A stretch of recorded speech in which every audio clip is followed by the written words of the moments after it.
कैसे हैं आप सभी? कैसी चल रही है आपकी क्लास 7 की पढ़ाई? आज की इस वीडियो में हम पढ़ेंगे जलवायु क्या है, जलवायु और मौसम में क्या अंतर है और देखेंगे कि भारत में किस प्रकार की जलवायु हमें देखने को मिलती है। और आगे बढ़ते बढ़ते हम पढ़ेंगे कि कौन से ऐसे कारक हैं जो जलवायु को प्रभावित करते हैं। और आगे बढ़ते बढ़ते हम पहुंच जाएंगे मॉनसून पे, जहाँ पे पढ़ेंगे कि भारत में मॉनसून किस प्रकार से आता है, किस प्रकार से जाता है। और इसी तरह हम आगे बढ़ जाएंगे और पढ़ेंगे जलवायु और जीवों के बीच में क्या संबंध है और कब जलवायु चक्रवात का, बाढ़ का और आपदा का रूप ले लेती है। और इस तरीके से हम सारे टॉपिक इस चैप्टर के कंप्लीट करेंगे। मेरे साथ एनसीईआरटी की बुक निकालिए, पेंसिल निकालिए और टिक मार्क करते हुए अच्छे से चैप्टर समझते हुए इस पूरे चैप्टर को कंप्लीट कीजिए।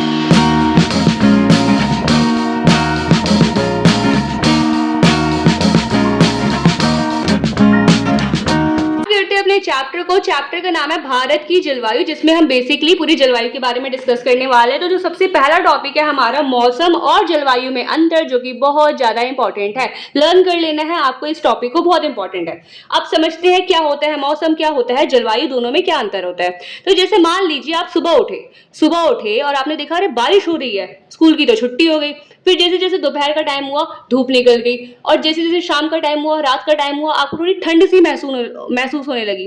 तो आप देखेंगे कि एक ही दिन में वेदर कई बार चेंज हुआ। तो दिन प्रतिदिन में जो हम मौसम अनुभव करते हैं उसी को हम लोग मौसम कहते हैं, और इंग्लिश में हम लोग इसे वेदर कहते हैं। तो ये दिन प्रतिदिन होने वाली घटना है। अगर बात करें जलवायु की, तो जलवायु क्या दिन प्रतिदिन चेंज होता है? बिल्कुल भी नहीं, जलवायु दिन प्रतिदिन चेंज नहीं होता। इसको ऐसे समझिए, जैसे हम लोग जानते हैं कि जो दिसंबर से जनवरी फरवरी वाला टाइम पीरियड होता है, उस टाइम दिल्ली में कई कड़ाके की ठंड पड़ती है। तो हम ये कह सकते हैं कि दिसंबर से जनवरी के टाइम में दिल्ली में लू चलेगी? बिल्कुल भी नहीं। हम तो ये नहीं कह सकते कि दिसंबर से जनवरी के टाइम में दिल्ली में लू चलेगी, क्योंकि हम जानते हैं कि इस टाइम पे जो दिल्ली की ठंड होती है बहुत कड़कड़ाने वाली होती है। तो ये जो हमें पता चला कि दिसंबर से जनवरी में ठंडी का टाइम होता है, जून जुलाई वाला गर्मी का टाइम होता है, तो ये कैसे पता चला? ये पता चला क्योंकि भारत की जलवायु ही ऐसी है। तो जलवायु जो होता है मौसम का वो प्रतिरूप है जो किसी क्षेत्र और प्रदेश में लंबे समय तक अनुभव किया जाता है। जैसे आगे हम जब चैप्टर में पढ़ेंगे तो हम देखेंगे भारत की जो जलवायु है उष्णकटिबंधीय जलवायु, मानसूनी जलवायु है। तो ये हमें ध्यान रखना है कि जलवायु जो है वो लंबे समय की एक प्रक्रिया है, लंबे समय तक अनुभव किया जाता है। मेनली ये देखा जाता है कि 30 साल में जो एवरेज मौसम है किसी देश का क्या रहा है, उसी के आधार पे वहां की वो जलवायु निर्धारित कर दी जाती है। पर क्या मौसम में ऐसा होता है? इसमें देखा जाता है कि डेली क्या क्या चेंजेस हो रहा है। ठीक है, तो ये मौसम जो है ये अल्पकालिक अवधारणा है। अल्पकाल मतलब छोटे समय की अवधारणा है। पर अगर हम जलवायु की बात करें तो ये दीर्घकालिक अवधारणा है। लगभग इसमें 30 ईयर्स का जो है टाइम पीरियड देखा जाता है कि 30 ईयर्स में किसी क्षेत्र में मौसम की क्या प्रतिक्रिया होती है और उसी आधार पे वहां का जलवायु डिसाइड किया जाता है। तो होप सो आपको समझ में आ गया होगा कि मौसम और जलवायु में क्या अंतर होता है। फिर से समझ लीजिए एक बार दोबारा से, क्विकली रिवाइज हो जाएगा कि जो दिन प्रतिदिन चेंज हो रहा है, आज सुबह तेज हवा चल रही है, सुबह गर्मी हो रही है, रात को ठंडी हो रही है, शाम को बारिश हो रही है। तो जो डेली परिवर्तन होता है उसे हम कहते हैं मौसम। और जो डेली परिवर्तित नहीं होता, जो लंबे समय तक अनुभव किया जाता है, उसे हम कहते हैं जलवायु। जैसे नवंबर दिसंबर के टाइम पे लोग स्वेटर, सर्दी के कपड़े निकालना स्टार्ट कर देते हैं, क्योंकि उन्हें पता है कि उस टाइम पे ठंडी आने वाली है। तो ये जलवायु लंबे समय तक अनुभव किया जाता है। और मौसम जो होता है ये अल्पकालिक अवधारणा होती है, छोटे समय की अवधारणा है। मतलब अगर बहुत तेज धूप निकल रही है तो हम ये अनुमान लगा सकते हैं कि क्योंकि तेज धूप निकल रही है तो क्या पता कल बारिश भी हो जाए। तो ये मौसम होता है अल्पकालिक अवधारणा, और जलवायु जो है ये दीर्घकालिक अवधारणा है। नेक्स्ट टॉपिक है हमारा ऋतुएं जिसे हम लोग सीजन कहते हैं। जैसे बोलते हैं ना कि समर सीजन चल रहा है, विंटर सीजन चल रहा है, गर्मी का सीजन चल रहा है, ठंडी का सीजन चल रहा है, तो उसी को हम लोग ऋतु कहते हैं। ये ऋतुएं बनती कैसे हैं? तो जब पृथ्वी सूर्य का परिक्रमण करती है, इंपॉर्टेंट वर्ड है परिक्रमण। परिक्रमण क्या हुआ? जैसे यहाँ पे हमारा सन है और यहाँ पे हमारी पृथ्वी है। पृथ्वी क्या करती है? सन के चारों ओर चक्कर लगा रही है, इसी चक्कर को हम कहते हैं परिक्रमण। जब पृथ्वी सूर्य का परिक्रमण करती है तो उससे हमारे ऋतुओं का निर्माण होता है। और जो ऋतुएं होती हैं, जो सीजन होते हैं, जैसे आप खुद महसूस करते हैं कि गर्मी कभी आ रही है, कभी सर्दी आ रही है, कभी पतझड़ का मौसम आ रहा है, कभी फूल खिल रहे हैं, तो जो ऋतुएं होती हैं वो प्रति वर्ष आती हैं। हर साल हमसे वादा करके जाती है गर्मी की मैं आऊंगी अगली बार, हर साल हमसे पतझड़ वादा करके जाता है कि मैं आऊंगा, हर साल हमसे सर्दी वादा करके जाती है कि मैं नेक्स्ट ईयर आऊंगा। तो ऋतुएं प्रति वर्ष आती हैं, ध्यान रखना है। भारत में अगर हम देखें वर्ल्ड में, तो वर्ल्ड में हमें 4 प्रकार की ऋतुएं देखने को मिलती है, बट भारत की क्योंकि जो भौगोलिक स्थिति है वो कुछ इस प्रकार से है कि यहाँ पे हमें 6 तरह की ऋतुएं देखने को मिलती है। कौन कौन सी है भाई? सबसे पहले ग्रीष्म, गर्मी देखने को मिलती है, वर्षा, बारिश का मौसम देखने को मिलता है, शरद, शरद क्या होता है? जिसे हम लोग पतझड़ कहते हैं, वही हमारा शरद कहलाता है। अगर बात करें शरद क्या आता है? जिसमें पत्ते हमारे झड़ रहे होते हैं, पेड़ पौधे जो अपने पत्ते निकाल रहे होते हैं ताकि नए पत्ते आ सके, तो उन्हें हम शरद कहते हैं, यानी पतझड़ का मौसम। अगर बात करें हेमंत क्या होता है? जो शीत ऋतु से पहले का टाइम होता है, मतलब अभी ठंडी स्टार्ट नहीं हुई, ठंडी स्टार्ट होने वाली है, जैसे दिवाली के टाइम तक, छठ पूजा के टाइम तक, दशहरे के टाइम तक थोड़ा थोड़ा ठंडा हमें महसूस होने लग जाता है। तो जो ठंडी से पहले का प्री विंटर जिसे हम लोग कहते हैं, तो वो प्री विंटर जो टाइम होता है, ठंड से पहले का टाइम, उसे हम कहते हैं हेमंत ऋतु। और यहाँ पे आ जाती है हमारी शीत ऋतु, यानी ठंडी आ जाती है। और यहाँ पे हमारा वसंत भी आ जाता है, वसंत जिसमें हमारे फूल वूल पेड़ वेड़ खिल जाते हैं, खुश हो जाते हैं क्योंकि ऋतु आ गई है। तो ये 6 तरह की ऋतुएं भारत में पाई जाती हैं। ऋतुओं का संबंध मौसम और जलवायु दोनों से है, आपको ध्यान रखना है। ये एमसीक्यू के लिए 1 मार्कर के लिए जो है इंपॉर्टेंट है कि ऋतुएं जो होती है मौसम के अनुसार उससे संबंधित होती हैं। जैसे अगर अभी ग्रीष्म ऋतु है, गर्मी का सीजन है, तो हमें अपने वातावरण में थोड़ा गर्म गर्म महसूस होगा। और अगर वर्षा ऋतु है तो हमें अपने वातावरण में थोड़ी आर्द्रता, थोड़ा गीलापन सा महसूस होगा। तो याद रखना है कि ऋतुओं का संबंध मौसम और जलवायु दोनों से ही है। तो ये रहा हमारा पूरा ऋतु वाला टॉपिक। इसमें आपको ध्यान रखना है कि ऋतुएं सूर्य का परिक्रमण करती हैं। प्रतिवर्ष ऋतुएं हमसे वादा करके जाती है कि नेक्स्ट ईयर तो मैं आऊंगी आऊंगी। तो ये जैसे यहाँ पे हमें 6 तरह की ऋतुएं वादा करती हैं, ग्रीष्म बोलती है, वर्षा, शरद, हेमंत, शीत, वसंत, ये सारी ऋतुएं हमसे वादा करके जाती है कि अगले नेक्स्ट ईयर तो मैं आऊंगी आऊंगी। जैसे अभी अगर हम देखें तो अभी हमारे यहाँ पे वर्षा का टाइम चल रहा है, वर्षा के बाद यहाँ पे हेमंत आएगा, शरद ऋतु आएगा। तो आपको ये ध्यान रखना है, ये हमारा ऋतु वाला टॉपिक है। टॉपिक है हमारा भारत में जलवायु, जिसमें हमें पढ़ना है कि भारत में अलग अलग हिस्सों में अलग अलग तरह की हमें जलवायु देखने को मिलती है। कहीं ज्यादा गर्मी है, कहीं ज्यादा ठंडी है, कहीं पे ना गर्मी ना ठंडी, दोनों इक्वल मात्रा में देखने को मिलता है। जैसे कि हमने फर्स्ट चैप्टर में जो हमारी भौगोलिक विविधता का चैप्टर था उसमें पढ़ा था कि जो पर्वतीय इलाका होता है और हमारा रेगिस्तान वाला इलाका होता है, तटीय मैदान वाला इलाका होता है, तो इन सभी क्षेत्रों में, इन सभी भौगोलिक क्षेत्रों में हमें अलग अलग तरह की जलवायु देखने को मिलती है। तो वही हम डिस्कस करेंगे इसमें, भारत में जलवायु। तो सबसे पहले हम पढ़ते हैं अपने, जैसे अगर हम लोग इंडिया को लेके, ये हमारा छोटा सा प्यारा सा इंडिया है। अगर मैं यहाँ पे सही बना, यहाँ पे हमारा जो है इंडिया है, और इंडिया में ये वाला जो रीजन होता है ये हिमालय पर्वत वाला रीजन है, पहाड़ों वाला इलाका है। तो जो ये हिमालय पर्वत वाला रीजन है, तो यहाँ पे हमें कौन सी जलवायु देखने को मिलती है? यहाँ पे हमें जलवायु देखने को मिलती है अल्पाइन जलवायु। अब ये अल्पाइन क्या बोला है? तो यूरोप में जो पर्वत श्रृंखला है, यूरोप में एक पर्वत पाया जाता है जिसे कहते हैं अल्पाइन। तो वहां की जलवायु सेम हिमालय पे पाई जाने वाली जलवायु के अकॉर्डिंग होती है, इसलिए हिमालय पर्वत की जो जलवायु होती है उसे कहते हैं अल्पाइन जलवायु। अल्पाइन कहाँ क्या है? अल्पाइन जो है यूरोप की पर्वत श्रृंखला है, यूरोप के आप पर्वत कह सकते हैं इसे अल्पाइन को। तो यूरोप की जो पर्वत है उस एरिया में ऐसी ही जलवायु देखने को मिलती है जैसे कि हिमालय पर्वत के रीजन में देखने को मिलती है, इसलिए हिमालय पर्वत में हमें अल्पाइन जलवायु देखने को मिलती है। क्या मतलब हुआ इसका? इसका मतलब ये हुआ कि यहाँ पे हमें 24 आवर्स, चाहे दिन हो रात हो, गर्मी का मौसम हो ठंडी का मौसम हो, यहाँ पे हमें बर्फ देखने को मिलेगी, यानी ये इलाका क्या होगा? ठंडा। तो यहाँ पे यही पॉइंट अगला लिखा है कि जो शीत ऋतु है, शीत ऋतु क्या होता है? जो ठंडी का मौसम होता है, यहाँ पे हमें कैसी जलवायु देखने को मिलेगी? ठंडी और बर्फीली, बर्फ जमे हुए मिलेंगे। बट जब ग्रीष्म ऋतु का टाइम आता है तब भी ये जगह क्या होगी? ठंडी होगी। तो ये ध्यान रखना है, हिमालय पर्वत में हमेशा हमें ठंडी देखने को मिलेगा, हमेशा यहाँ पे बर्फ देखने को मिलेगा। और ये जलवायु यहाँ की जलवायु का नाम क्या होता है? अल्पाइन जलवायु।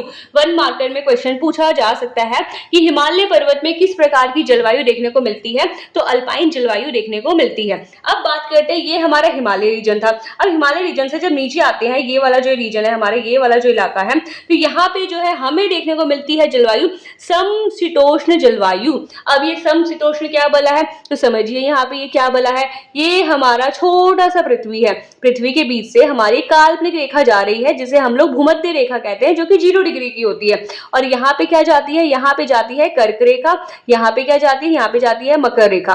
कर्क रेखा आपने पढ़ा होगा 23.5 डिग्री उत्तर की होती है, मकर रेखा 23.5 डिग्री दक्षिण की होती है। अब यहाँ पे होता क्या है, यहाँ पे जैसे इसके ऊपर जो है जाती है अंटार्कटिक रेखा, क्या जाती है, अंटार्कटिक रेखा, अंटार्कटिक वृत्त भी जिसे कहते हैं, जो कि हमारी 66.5 डिग्री उत्तर होती है। और यहाँ पे आर्कटिक रेखा जाती है और ये हमारा ध्रुवीय इलाका होता है, ये दक्षिणी ध्रुव होता है। अब क्या होता है यहाँ पे, अगर आप देखें यहाँ पे जो है हमारे सन है, यहाँ पे हमारा सन है।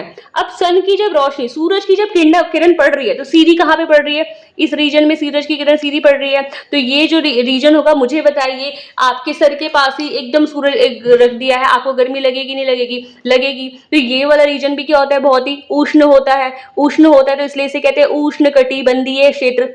क्या होता है, उष्ण कटिबंधीय क्षेत्र। अब यहाँ पे सूरज की किरणें थोड़ी टेढ़ी जा रही है, यहाँ पे सूरज की किरणें थोड़ी टेढ़ी जा रही है। अब क्योंकि सूरज की किरणें थोड़ी टेढ़ी जा रही है तो थोड़ा हमें गर्म देखने को मिलेगा, थोड़ा ठंडा देखने को मिलेगा। तो यहाँ पे हो जाती है जलवायु शीतोष्ण। शीतोष्ण का मतलब ही होता है शीत जमा उष्ण, शीत मतलब ठंडी भी है, उष्ण मतलब गर्मी भी है। तो याद रखना है कि हिमालय का जो ये रीजन है इसको हम कह रहे हैं शीतोष्ण, इसकी बात कर रहे हैं, इसकी बात कर रहे हैं शीतोष्ण, ये हमारा शीतोष्ण इलाका है।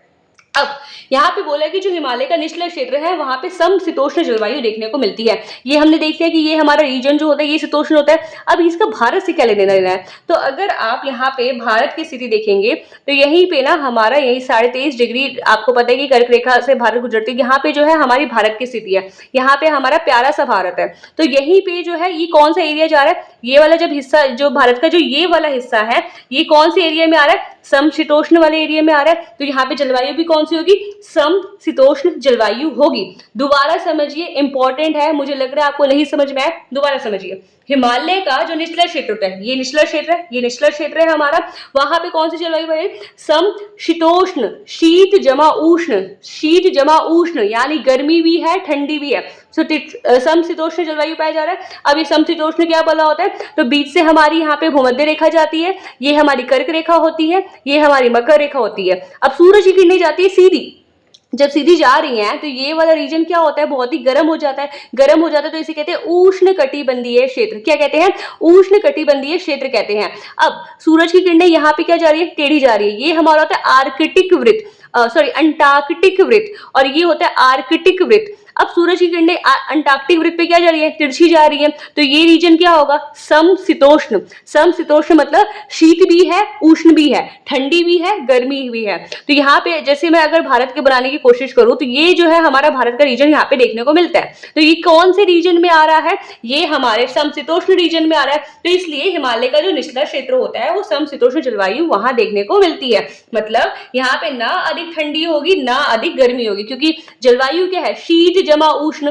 शीत जमा उष्ण मतलब ठंडी भी होगी गर्मी भी होगी। तो नाम से ही आपको याद रखना है कि शीतोष्ण, शीत जमा उष्ण जलवायु यहाँ पे। और यहाँ पे हमें पर्यटन स्थल भी देखने को मिलते हैं, जो हमारे कुल्लू मनाली हो गए, शिमला हो गया, लोग घूमने के लिए आते हैं, उत्तराखंड हो गया। तो ये जो है इसी रीजन में हमें देखने को मिलता है, हिमालय के निचले क्षेत्र में। उसके बाद बात करते हैं उत्तरी मैदान की। तो उत्तरी मैदान वाला इलाका कौन सा था, ये वाला, जहाँ पे दिल्ली है, बिहार है, उत्तर प्रदेश है, झारखंड वाला रीजन है। तो जो उत्तरी मैदान है वहां पे हमें देखने को मिलती है उपोष्ण जलवायु। अब ये उपोष्ण क्या बला है, तो अगर हम उपोष्ण को देखें तो उपोष्ण ना हमारा यही वाला रीजन है। अब आप बोलेंगे अरे भाई इसको तो शीतोष्ण आपने कहा था, हाँ मैंने इसको शीतोष्ण कहा था, बट इसी को ना जब हम कैटेगराइज करते हैं और कई पार्ट्स में तो इसी में इसकी एक कैटेगरी बनती है उपोष्ण जलवायु की। तो उपोष्ण वाला रीजन भी क्या होता है, यही वाला होता है, बट ये थोड़ा उससे नीचे की ओर आएगा। अब मुझे बताइए कि ये थोड़ा नीचे की ओर आ रहा है, मतलब गर्मी की साइड आ रहा है, उष्ण कटिबंधीय गर्म है, और ये क्या थोड़ा नीचे की साइड आ रहा है। मतलब यहाँ पे मैं क्या कहना चाह रही हूँ जैसे इस ग्लोब से दोबारा से आप समझिए, ये हमारी 0 डिग्री भूमध्य रेखा जा रही है, ये हमारी कर्क रेखा जा रही है, ये हमारी मकर रेखा जा रही है। अगर मैं लिख दूं ताकि आप लोग थोड़ा समझ पाए, ये मकर रेखा है, ये हमारी कर्क रेखा है, और ये हमारी ये जो रीजन है ये कहते हैं अंटार्कटिक वृत्त। क्या है? अंटार्कटिक वृत्त है ये। और ये वाला रीजन जो आता है यहाँ पे आता है एक, और ये आर्कटिक वृत्त होता है। अभी हमें ऊपर वाला समझना है क्योंकि भारत की स्थिति जो है कर्क रेखा के पास है, तो यहाँ पे जो है हमारा भारत बनता है, क्योंकि आपने ये पढ़ा होगा कि भारत के मध्य से जो है कर्क रेखा गुजरती है, तो यहाँ पे जो है हमारा भारत है। अगर मैंने कोशिश की है बनाने की, थोड़ा सा समझने की कोशिश कीजिए कि ये जो है भारत की स्थिति है। अब अभी हमने पढ़ा कि हिमालय के पास जो है अल्पाइन जलवायु, मतलब ये वाला रीजन यहाँ पे क्या है, यहाँ पे हमारा हिमालय के पास अल्पाइन जलवायु। उससे थोड़ा नीचे आएंगे तो क्या है, समशीतोष्ण। और समशीतोष्ण बताया था कि ये रीजन ही क्या है, समशीतोष्ण है। उससे थोड़ा नीचे आएंगे तो क्या है, उपोष्ण है। उपोष्ण मतलब ये वाला रीजन। अब ये वाला जो रीजन है, आप मुझे बताइए कि क्या ये इसके नजदीक नहीं है? अभी हमने पढ़ा था कि यहाँ पे जो है सूरज है, सूरज की रोशनी जो है सीधी इस पे पड़ती है, तो ये इलाका हो जाता है गर्म। ये इलाका गर्म हो जाता है तो हम इसको नाम दे देते हैं उष्ण कटिबंधीय। तो जब ये नजदीक पड़ रहा है इसके, तो यहाँ पे हमें गर्मी देखने को मिलेगी नहीं मिलेगी? मिलेगी।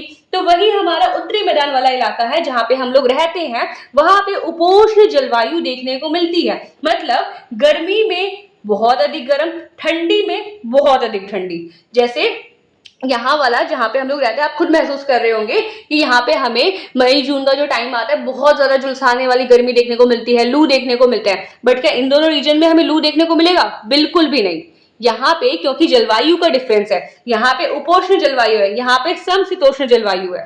आपको ध्यान रखना है कि उत्तरी मैदान वाले इलाके में उपोष्ण जलवायु होता है और वहां पे गर्मी बहुत अधिक गर्म और ठंडी जो है बहुत अधिक ठंडी होती है।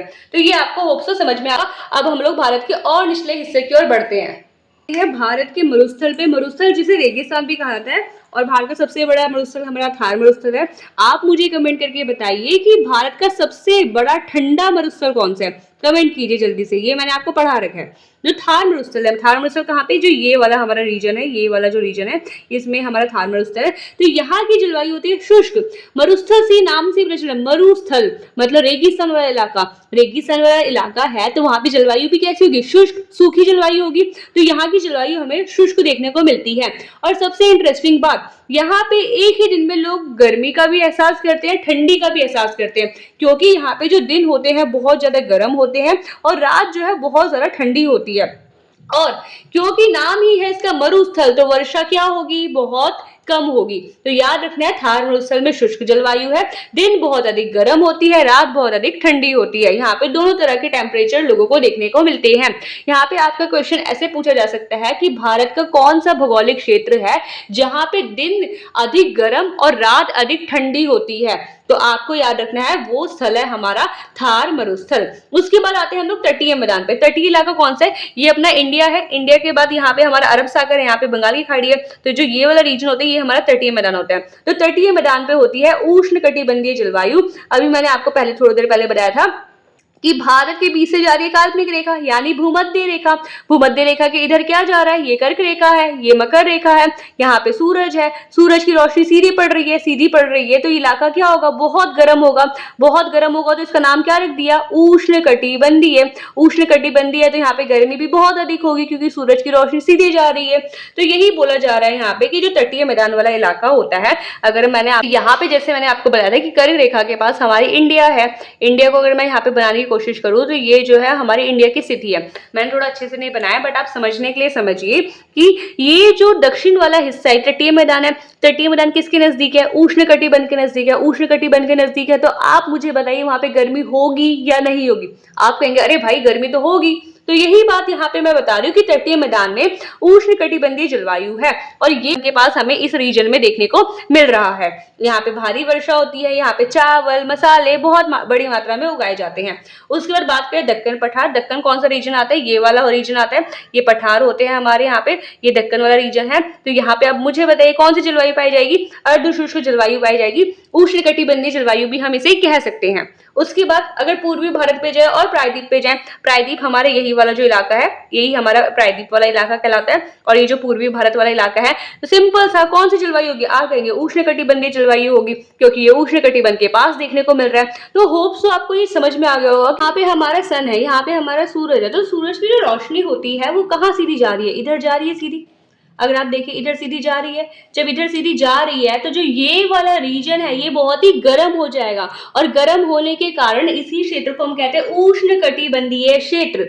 जो हमारे भारत का जो दक्षिणी इलाका होता है, तटीय मैदान होता है, और जो पूर्वी भारत वाला एरिया होता है, वो किस रीजन में आपको दिख रहा है, उष्णकटिबंध रीजन में दिख रहा है। तो यहाँ पे गर्मी क्या होगी, ज्यादा होगी। यही बात मैं आपको समझाना चाहती थी। उसके अलावा अगर आप ये वाला रीजन देखें तो यहाँ पे जो है सूरज की रोशनी जा तो रही है पर टेढ़ी जा रही है, टेढ़ी जा रही है तो क्या उतनी धूप वहां पे देखने को मिलेगी, उतनी गर्मी वहां पे देखने को मिलेगी, बिल्कुल भी नहीं। तो इसलिए इस इलाके को कहते हैं शीतोष्ण। शीत जमा उष्ण, मतलब शीत भी है, ठंडी भी है, उष्ण भी है, गर्मी भी है। तो ये जो भारत का उत्तरी भारत वाला रीजन हमें देखने को मिलता है, इसलिए शीतोष्ण जलवायु इसे हम कहते हैं। इसको कई बार हम लोग उपोष्ण जलवायु भी कह सकते हैं। तो होप्स तो आपको डायग्राम के थ्रू पूरा समझ में आ गया होगा कि जो ये हिमालय वाला रीजन है, ये आल्पस जलवायु जिसे हम कहते हैं, जो कि आल्पस पर्वत के नाम पे रखा गया है।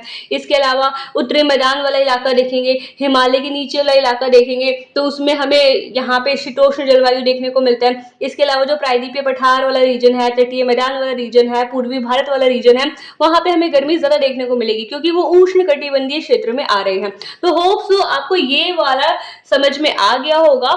अब हम लोग आते हैं अपने नेक्स्ट टॉपिक पर। टॉपिक जो है वो बहुत ही इंपॉर्टेंट है, आपको इसको अच्छे से लर्न कर लेना है। क्या टॉपिक है, जलवायु निर्धारित करने वाले कारक। जलवायु को कौन से ऐसे तत्व हैं, कौन से ऐसे कारक हैं जो निर्धारित करते हैं या प्रभावित करते हैं। तो एक एक करके इनको डिटेल में पढ़ेंगे। अभी आप बस नाम देख लीजिए। पहला होता है अक्षांश, दूसरा होता है ऊंचाई, तीसरा होता है समुद्र से निकटता, चौथा होता है पवन, और पांचवा होता है स्थलाकृति। अच्छा, एक बात मुझे याद आई, मैंने आपको जो इससे पहले का चैप्टर था मौसम वाला, उसमें पवन की डेफिनेशन बताई थी। मुझे कमेंट करके बताइए कि क्या क्या डेफिनेशन थी उसकी। तो ये सारे जो हमारे कारक हैं इनको अब हम लोग डिटेल में पढ़ते हैं। पहला जो कारक आता है वो है अक्षांश। अब ये अक्षांश क्या बला है, अक्षांश कोई बला नहीं है। आपने जो अभी समझा था कि जो पृथ्वी है, पृथ्वी के पास ये यहाँ पे 0 डिग्री बनता है, फिर यहाँ पे 23.5 डिग्री बनता है। तो ये जो डिग्री के माप पे हम मापते हैं, पृथ्वी को बांटते हैं कई हिस्सों में, तो उसी को हम लोग अक्षांश कहते हैं। ये क्या होती है, ये होती है क्षैतिज रेखा, ठीक है, हॉरिजॉन्टल लेटी हुई जो रेखा होती है ना, उसी को हम लोग अक्षांश कहते हैं, जो 0 डिग्री से स्टार्ट होती है 90 डिग्री तक हमें देखने को मिलती है। तो जो अक्षांश रेखा के पास होगा, मतलब जो भूमध्य रेखा के पास होता है, ये हमारी भूमध्य रेखा है। भूमध्य रेखा के पास से स्थान जो होते हैं वहां पे निम्न अक्षांश होता है। निम्न अक्षांश का क्या मतलब, पहले 0 डिग्री, फिर 1 डिग्री, 2 डिग्री, 30 डिग्री, 45 डिग्री। तो ये क्या है, भूमध्य रेखा के पास है और इनका अक्षांश निम्न है, मतलब कम है। निम्न अक्षांश है, परिणामतः वह गर्म होते हैं। इसको आप छोड़ दीजिए डेफिनेशन। क्या मतलब हुआ कि जो भूमध्य रेखा के पास होगा वहां पे हमें गर्मी देखने को मिलेगी, ये मैंने आपको बताया था। और जो भूमध्य रेखा के पास से दूर होगा, यानी यहाँ पे निकट होगा, ये ध्रुव होते हैं हमारे, उत्तरी ध्रुव, दक्षिणी ध्रुव, तो वो क्या होंगे, ठंडे होंगे। इसका सिंपल सा यही कॉन्सेप्ट है कि जो हमारी भूमध्य रेखा के पास है, क्योंकि सूरज की किरणें सीधे भूमध्य रेखा पे पड़ रही है, तो ये वाला एरिया गर्म होगा। तो जो यहाँ पे स्थित होंगे वो तो गर्म होंगे ही होंगे, और जो इनसे दूर चले जाएंगे वो तो ठंडे होंगे ही होंगे। तो इसी पॉइंट में यही बताया जा रहा है। जैसे जो कन्याकुमारी, अब ये कन्याकुमारी कहाँ है, तो जैसे हम लोग इंडिया का मैप बनाते हैं, इंडिया वाला रीजन है, ठीक है, ये वाला रीजन इंडिया का है, थोड़ा समझने की कोशिश करिए। तो ये वाला जो है यहाँ पे हमारा कन्याकुमारी है। अब यहाँ से हमारी कर्क रेखा जाती है, तो भूमध्य रेखा के निकट कौन सा रीजन आ रहा है, ये रीजन आ रहा है। तो यहाँ पे हमें हमेशा गर्मी देखने को मिलेगी, हमेशा धूप जो है यहाँ पे सीधे पड़ेगी। बट जो श्रीनगर है, श्रीनगर क्या है, जम्मू कश्मीर के पास है, यहाँ पे श्रीनगर है, ये भूमध्य रेखा से दूर है, कर्क रेखा से भी दूर है। तो यहाँ पे मुझे बताइए गर्मी पड़ेगी या ठंडी पड़ेगी। अब तो आप एक्सपर्ट हो चुके हैं, अब आप मुझे बताइए कि यहाँ पे क्या पड़ेगा। तो आप कहेंगे यहाँ पे तो ठंडी पड़ेगा। तो यही जो है इसमें बताया जा रहा है कि जो अक्षांश यानी भूमध्य रेखा के पास होंगे वहां गर्मी होगी, जो भूमध्य रेखा से दूर होंगे वहां पे ठंडी होगी। तो यही जो है इसमें बताया गया है। फर्क है ऊंचाई। ऊंचाई मतलब जैसे जैसे हम ऊपर की ओर बढ़ेंगे यानी पर्वतों की ओर बढ़ते हैं, तो वहां पे मैंने आपको पहले भी बताया था, जो हमने मौसम को समझना वाला चैप्टर किया था। मेरी आपसे विनती है, रिक्वेस्ट है कि अगर आपने वो चैप्टर नहीं देखा है तो उस चैप्टर की वीडियो देखिए, उसके बाद आप आगे के कॉन्सेप्ट एकदम हवा में उड़ाएंगे, एकदम आपको समझ में आने लगेंगे। तो यहाँ पे हमने वहां पे पढ़ा था कि जैसे जैसे हम लोग ऊंचाई की ओर बढ़ते हैं तो वहां पे क्या होती है, वायु की मात्रा कम हो जाती है, गैसों की मात्रा कम हो जाती है। अब वहां पे वायु नहीं होगा तो तापमान क्या होगा, तापमान कम होगा। तापमान कम होगा यानी कि वहां पे क्या होगी, ठंडी होगी। तो यही यहाँ पे बताया गया कि ऊंचाई बढ़ने के साथ साथ वायुमंडलीय दाब, वायुमंडल आपको बहुत अच्छे से मैंने समझाया था डिटेल में, वीडियो जरूर देखिए पहले वाले चैप्टर की। तो जो वायुमंडलीय दाब होता है वो कम होने लगता है, अर्थात वायु का घनत्व, वायु का घनत्व मतलब वायु की डेंसिटी, वायु का जो मिश्रण होता है, गैसों का जो मिश्रण होता है, ऊपर जाते जाते वो कम होने लगता है। तो गैसों की कमी देखने को मिलती है, ऑक्सीजन की कमी देखने को मिलती है। तो यहाँ पे वही बताया जा रहा है कि ऊंचाई पे जैसे बढ़ेंगे वायु का घनत्व जो है कम होगा, वायु का घनत्व कम होगा यानी गैसें कम होंगी, गैसें कम होंगी तो तापमान भी क्या होगा, कम होगा। इसलिए हमें गर्मियों के समय पहाड़ों पर ठंड देखने को मिलती है। तो होप तो ये पॉइंट आपको क्लियर हो। अब ये वाला क्वेश्चन देखिए, क्वेश्चन क्या बोल रहा है, ऊटी और कोयम्बटूर लगभग समान अक्षांश पर हैं। अगर आप यहाँ पे हमारे इंडिया का मैप देखेंगे तो यहाँ पे हमें कहीं साउथ के पास ना ऊटी दिखेगा और यहाँ पे हमें कोयम्बटूर दिखेगा। तो बोला जा रहा है कि ऊटी और कोयम्बटूर समान अक्षांश पे है, सेम लैटिट्यूड पे है, बट ऊटी में गर्मी का तापमान 10 से 25 डिग्री सेल्सियस और कोयम्बटूर में 25 से 38 डिग्री सेल्सियस होता है। ऐसा क्यों? क्योंकि जो ऊटी है वो थोड़ा ऊंचाई के क्षेत्रों में स्थित है, यहाँ पे थोड़े पर्वत हैं। अब अभी मैंने आपको बताया कि जब हम लोग ऊंचाई पर जाते हैं तो टेम्परेचर क्या होता है, तापमान क्या होता है, तापमान घटता है। तो इसलिए ऊटी में जो है 10 से 25 डिग्री सेल्सियस के आसपास हमें टेम्परेचर देखने को मिलता है, वही कोयम्बटूर में 25 से 38 डिग्री सेल्सियस देखने को मिलता है। तो इसका मेन रीजन आप डालेंगे ऊंचाई, क्योंकि ऊटी जो है ऊंचे क्षेत्र में स्थित है, वहां पे पर्वतीय इलाका है, तो ऊंचाई पर जाने पे तापमान घटता है, सघनता कम होती है, जिसके कारण वहां पे 10 से 25 डिग्री सेल्सियस हमें तापमान देखने को मिलता है। बल्कि कोयम्बटूर ऊटी के मुकाबले थोड़ा निचले स्थान पर स्थित है, इसलिए वहां पे तापमान जो है हमें थोड़ा अधिक देखने को मिलता है। तो होप सो ये वाला पॉइंट जो है, ये वाला क्वेश्चन जो है आपको क्लियर होगा। अब हम आते हैं अपने नेक्स्ट पॉइंट है हमारा समुद्र से निकटता। तो समुद्र से निकटता, ये चीज आप अपने दिमाग में घुसेड़ लीजिए कि जो क्षेत्र समुद्र के जितना नजदीक होगा वहां पे तापमान हमें शीतोष्ण देखने को मिलेगा, जलवायु शीतोष्ण होगी, मतलब ना तो अधिक गर्मी ना तो अधिक ठंडी, क्योंकि जो समुद्र होता है तापमान को नियंत्रित कर लेता है। क्योंकि अगर आपके इसके पीछे रीजन बताऊं तो ये होता है कि जो हमारा लैंड होता है, जो हमारा सरफेस होता है, सतह वाला एरिया होता है, जो हमारी जमीन वाला एरिया होता है, वो जल्दी गर्म हो जाता है जब उस पर सूरज की रोशनी पड़ती है। बट वही जो हमारा समुद्र वाला, जैसे ये वाला जो हमारा रीजन है, ये जल्दी गर्म नहीं होता है। ये जो लैंड मास है यहाँ पे, इसकी तुलना में ये धीरे गर्म होता है।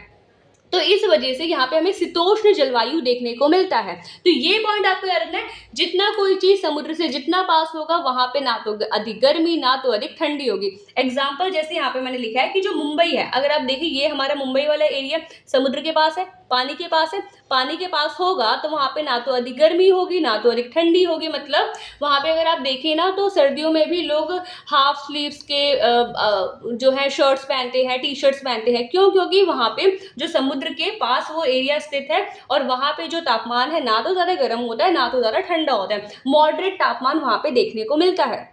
बट वही अगर हम नागपुर जाएं तो जैसे मैप में देखेंगे यहाँ पे हमारा नागपुर है, दोनों सेम लैटिट्यूड पे सेम अक्षांश के आसपास है, बट फिर भी क्या है, यहाँ पे जो तापमान है वो थोड़ा कम देखने को मिलता है। यहाँ पे तापमान एकदम हाई देखने को मिलता है कि अगर गर्मी आई है तो बहुत अधिक गर्मी होगी, 40 डिग्री के आसपास जो है हमारा टेम्परेचर चला जाएगा। बट यहाँ पे ऐसा नहीं है, मुंबई में ऐसा नहीं है। तो इसका रीज़न ही ये है कि नागपुर को अगर आप देखें तो ये समुद्र से दूर है, समुद्र से दूर है, तो यहाँ पे गर्मी में बहुत अधिक गर्मी होगी और जो सर्दी का टाइम आएगा वहां पे बहुत ज़्यादा सर्दी होगी। ये आपको ध्यान रखना है कि जो क्षेत्र जितना समुद्र के पास होगा वहां पे हमें ना ज़्यादा गर्मी देखने को मिलेगी ना ज़्यादा ठंडी देखने को मिलेगी, क्योंकि जो वहां पे समुद्र का पानी है वो तापमान को नियंत्रित कर लेता है। बट नागपुर में देख रहे हैं जैसे हम, ये समुद्र से दूर है, समुद्र से दूर है तो यहाँ पे क्या है, गर्मियों में बहुत ज़्यादा गर्मी, सर्दी में बहुत ज़्यादा ठंडी। तो होप सो आपको ये वाला पॉइंट समझ में आ गया होगा। नेक्स्ट पॉइंट है हमारा पवने। तो पवने के बारे में मैंने आपको पहले ही डेफिनेशन दी थी कि जो उच्च दाब से निम्न दाब की ओर प्रवाहित होती है हवा, उसे हम लोग पवन कहते हैं। अब इसको समझने से पहले आपको एक चीज अपने दिमाग में घुसेड़ लेना है कि जैसी हवा वैसा मौसम। क्या मैंने बोला? जैसी हवा वैसा मौसम। तो जैसे अगर हम देखें जो अरब प्रायद्वीप है, जो सऊदी अरब वाला एरिया है, जब उसके रेगिस्तान से गरम गरम हवा भारत की ओर बहती हुए आती है तो यहाँ पे हमें हीट वेव देखने को मिलता है, यानी गर्मी देखने को मिलती है, लू देखने को मिलता है। जो दिल्ली वाला रीजन हो गया, उत्तर प्रदेश वाला रीजन हो गया, हरियाणा वाला रीजन हो गया, क्योंकि अरब प्रायद्वीप से हवा बहते हुए आ रही है और इस रीजन में जो है बहुत ज्यादा गर्मी फैला दे रही है। तो अगला इसी में आता है कि जब हम ठंडी का टाइम देखते हैं, ठंडी के टाइम पे हिमालय से आती हुई ठंडी हवा शीतलहर का कारण हमें यहाँ पे देखने को मिलती है। तो इससे क्या समझ में आ रहा है? जैसी हवा वैसा मौसम, गर्म हवा गर्म मौसम, ठंडी हवा ठंडा मौसम। इसी तरीके से जो मरुस्थल है, थार मरुस्थल वाला जो एरिया है हमारा, वहां से जो हवा बहती हुई आती है वो यहाँ पे शुष्क मौसम को बनाती है, यानी सूखा मौसम बनाती है, या लू कहें कि हम बोलते हैं ना कि आज लू चल रही है, तो वो इसी वजह से चल रही है क्योंकि वहां से वो हवा बहती हुई इधर आ रही है। तो ये आपको ध्यान रखना है। इसके अलावा इसमें नेक्स्ट पॉइंट है कि जो समुद्र स्थल से जो आने वाली हवा होती है, अब समुद्र के पास से जो हवा आ रही है उसमें क्या होता है? जलवाष्प होते हैं, वो उसमें पानी होता है। जैसे समुद्र से जो आने वाली हवा होती है उसमें आर्द्रता होती है, जलवाष्प होता है, वाटर वेपर्स होते हैं, जिस कारण से वो यहाँ पे नमी यानी वर्षा के मौसम को उत्पन्न करती है। तो आपने ये देखा कि जैसी हवा होगी वैसा मौसम हमें देखने को मिलेगा।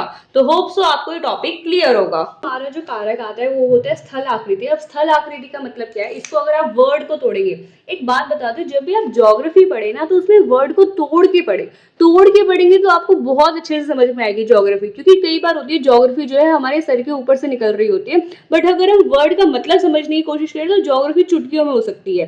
तो जैसे स्थल आकृति है, स्थल जमा आकृति, मतलब स्थल की आकृति। स्थल क्या होता है? लैंड होता है।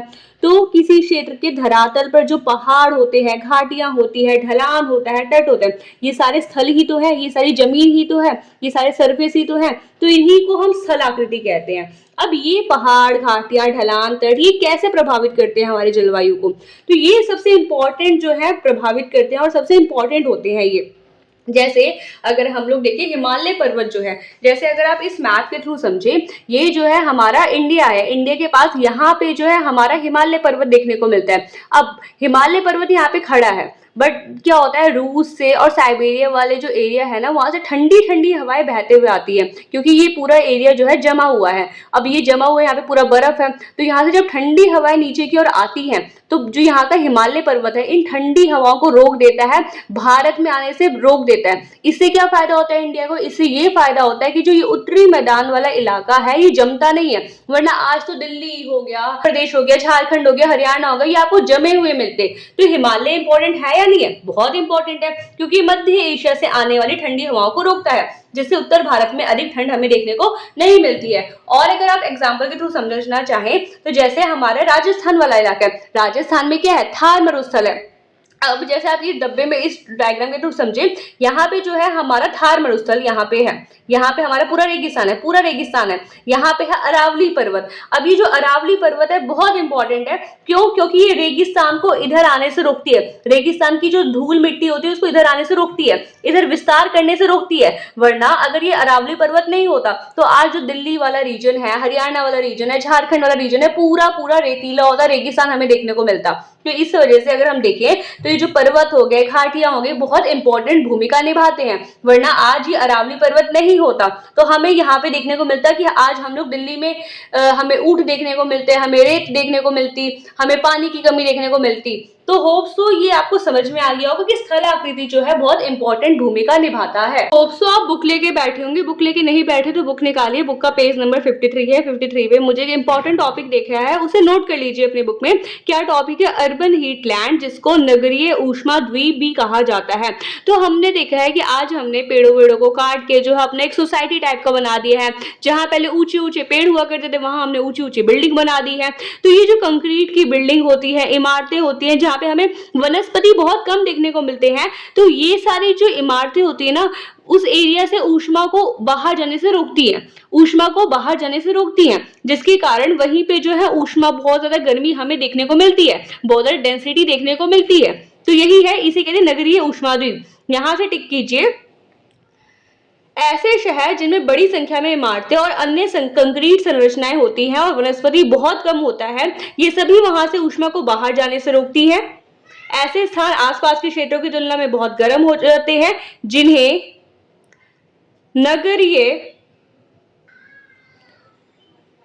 नगरीय ऊष्मा द्वीप कहते हैं। तो ये क्वेश्चन भी जो है आपको लिख लेना है, क्योंकि बुक में दिया जाता है, बुक में ऐसे दी गई डिटेल्स जो है इंपॉर्टेंट हो जाती है, क्या पता उन्हीं से क्वेश्चन आ जाए। तो याद रखना, इसे कहते हैं नगरीय ऊष्मा द्वीप, या इसको इंग्लिश में कहते हैं अर्बन हीट आइलैंड। इससे भी क्वेश्चन आ सकता है। तो होप सो ये टॉपिक आपको समझ में आएगा, जैसे आपको ये इमेज में भी दिख रहा है।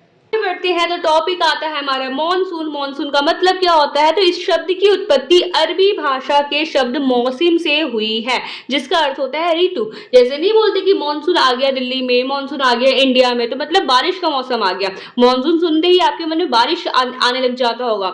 तो मॉनसून जो है अरबी भाषा का शब्द है, जिसका अर्थ होता है ऋतु। तो ये मॉनसून की डेफिनेशन आपको याद हो गई होगी, याद कर लीजिएगा, क्या पता 1 मार्कर में ही पूछ ले, या यही क्वेश्चन पूछ ले कि मॉनसून शब्द की उत्पत्ति किस भाषा से हुई है, और ऑप्शन दे दे अरबी, ऑप्शन दे दे फ्रेंच, ऑप्शन दे दे लैटिन, ऑप्शन दे दे ग्रीक। तो आपको याद रखना है वो अरबी भाषा से हुई है। अब इंडिया में हमें 2 तरह के मानसून देखने को मिलते हैं, एक तो होता है दक्षिण पश्चिम मानसून और एक होता है उत्तर पूर्वी मानसून। उन दोनों को हम डिटेल में पढ़ेंगे और ये भी जानेंगे कि इसे दक्षिण पश्चिम मानसून क्यों कहते हैं। तो सबसे पहले आते हैं दक्षिण पश्चिम मानसून होता क्या है। तो इसको समझने से पहले ये समझिए कि होता क्या है। जो सरफेस होता है, जो जमीन वाली एरिया होता है और जो पानी वाला एरिया होता है, वहां पे क्या होता है, तो जमीन पे जब सूरज की किरणें पड़ती हैं, जब यहाँ से जमीन पर सूरज की किरणें पड़ती हैं तो जमीन जल्दी गर्म हो जाता है। और वही जब सूरज की किरणें समुद्र पर पड़ती है तो समुद्र जल्दी गर्म नहीं होता, क्योंकि पानी का स्वभाव ही होता है कि वो जल्दी गर्म नहीं होगा, पर जो सरफेस है वो जल्दी गर्म हो जाएगा।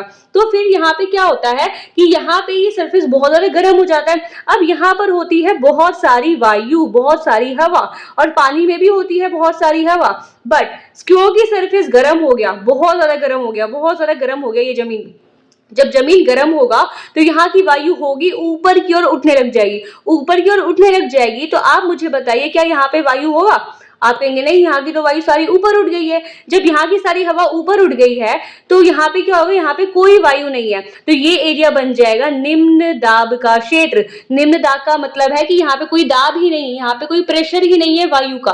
बट क्या समुद्र का पानी गर्म हुआ है? नहीं, समुद्र का पानी तो अभी ठंडा है। यहाँ इस क्षेत्र के मुकाबले, स्थल के मुकाबले ये वाला एरिया भी ठंडा है, और ठंडे यहाँ पे भी बहुत सारी वायु भरी है। और ठंडी जो हवा होती है उसका स्वभाव होता है कि वो नीचे आराम करना चाहेगी, वो बैठे रहना चाहेगी। और गर्म जो हवा होती है उसका स्वभाव होता है कि मैं तो ऊपर भाग जाऊं, मैं तो उड़ने लग जाऊं, तो वो उड़ जाती है। पर जो ठंडी हवा होती है वो बहुत आलसी होती है और वो नीचे ही बैठी रहती है। तो यहाँ पे यही बताया जा रहा है कि गर्मियों में भूभाग गर्म और समुद्री स्थल अपेक्षाकृत ठंडा होता है। मतलब अगर ये 40 डिग्री के आसपास गर्म है तो ये लगभग 20 डिग्री के आसपास गर्म होगा। तो अपेक्षाकृत ये ठंडा है, हाँ ये ठंडा है।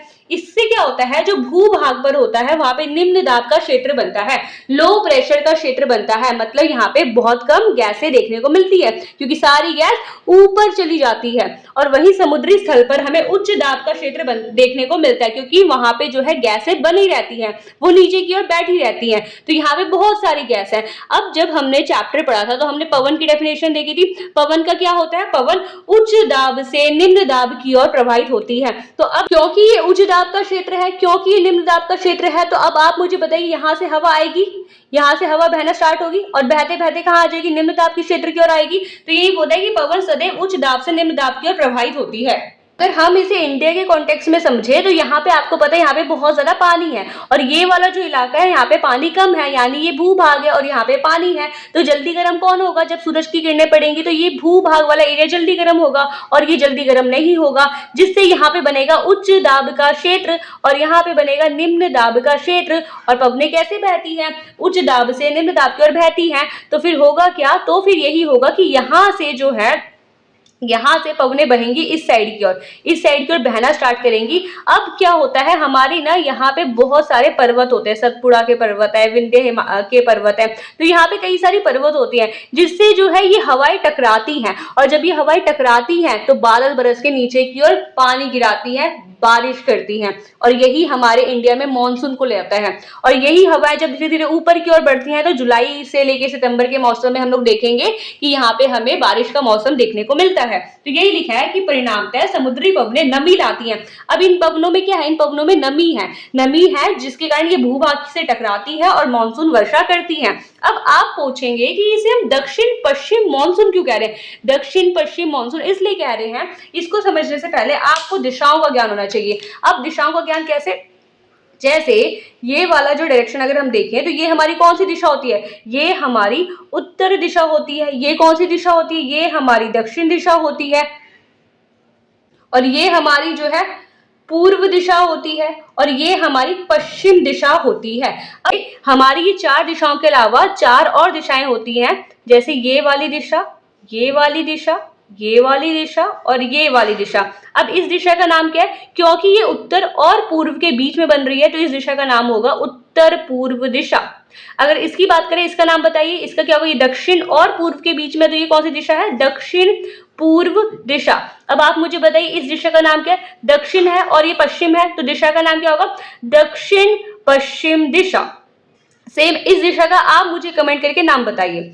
अब क्या होता है, ये पवनें जो है क्या यहाँ से आ रही है, यहाँ से प्रवेश करती हुई आ रही है, यहाँ से जो ये पवनें प्रवेश करी कौन सी दिशा जा रही है, दक्षिण पश्चिम दिशा। तो इसीलिए तो मानसून, इस मानसून को कहते हैं दक्षिण पश्चिम मानसून, क्योंकि ये इस दिशा से आती है। ज्योग्राफी में एक नियम चलता है कि हवा जहां से आती है वहीं से उसका नाम होता है। तो हवा आ रही है दक्षिण पश्चिम से हवा आ रही है, तो इसलिए इसे कहते हैं दक्षिण पश्चिम मानसून, जो हमें गर्मियों के सीजन में भारतीय भूभाग पे देखने को मिलता है। तो होप सो आपको ये टॉपिक अच्छे से क्लियर हो गया होगा। देखते हैं जो उत्तर पूर्व मानसून होता है वो क्या होता है। तो उत्तर पूर्व मानसून जो है हमें शीत ऋतु में देखने को मिलता है, जो ठंडी का मौसम होता है। ठंडी के मौसम में भी अगर आप देखें, न्यूज अगर आप देखते हो तो तमिलनाडु का रीजन जो है, आंध्र प्रदेश का रीजन जो है, वहां पे बहुत तेज वर्षा होती है। अच्छा, अगर आपको ना ये समझ नहीं आ रहा कि ये सारे जो मैं स्टेट बोल रही हूँ ये कहाँ पे है, तमिलनाडु कहाँ पे, केरल कहाँ पे, केरलम कहाँ पे है, दिल्ली कहाँ पे है, तो इसके लिए ना मैंने एक शॉर्ट वीडियो बनाई है जहाँ पे मैंने आपको सारे स्टेट्स जो है मैप पे दिखाए हैं। तो आप वो वीडियो जरूर देख लीजिएगा ताकि आप कनेक्ट कर पाए कि मैं कहाँ की बात कर रही हूँ। खैर, आगे बढ़ते हुए, जो उत्तर पूर्व मानसून होता है वो हमें शीत ऋतु में देखने को मिलता है। अब मैंने आपको बताया था कि क्या होता है, जो हमारी धरती होती है, जो हमारा सरफेस होता है, अगर उसमें सूरज की किरणें सीधे पड़ेंगी तो वो जल्दी गर्म हो जाएगा, अगर सूरज की किरणें नहीं पड़ेंगी तो वो ठंडा रहेगा। बट वही समुद्र का जो बताया ना, समुद्री स्थल जो होता है वो जल्दी गर्म नहीं होता, ना ही जल्दी ठंडा होता है। तो इसे समझना है तो एक काम कीजिए, आप अपने छत पे जाइए।